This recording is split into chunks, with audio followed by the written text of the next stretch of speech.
I must have been 6 or 7 when I lived in Lebanon. The country was ravaged by war at the time, and murders were common and frequent. I remember during a particularly vicious era, when the bombings rarely stopped, that I would stay at home sitting in front of my television, watching a very, very strange show. It was a kids' show that lasted about 30 minutes, and contained these strange and sinister images.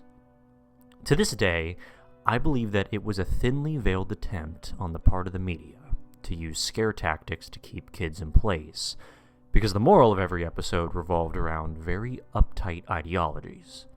You know, stuff like, bad kids stay up at night, bad kids have their hands under the covers when they sleep. Bad kids steal food from the fridge at night. So on. It was very weird, and in Arabic, to top it off.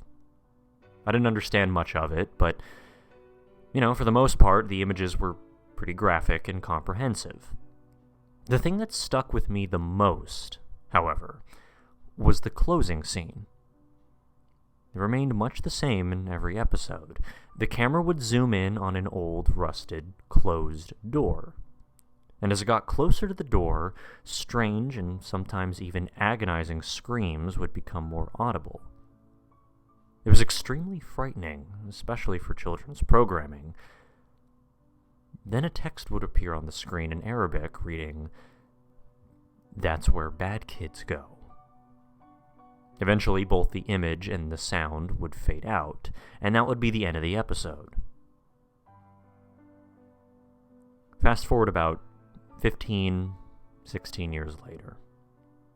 I became a journalistic photographer, and that show had been in my mind all my life, popping up in my thoughts sporadically. Eventually, I'd had enough, and decided to do some more research. I finally managed to uncover the location of the studio where much of that channel's programming had been recorded. Upon further research and eventually traveling on site, I found out it was now desolate and had been abandoned after the big war ended. I entered the building with my camera. It was burnt out from the inside. Either a fire had broken out, or someone had wanted to incinerate all of the wooden furniture.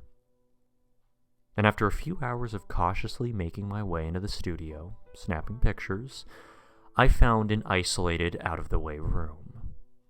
After having to break through a few old locks and managing to break the heavy door open,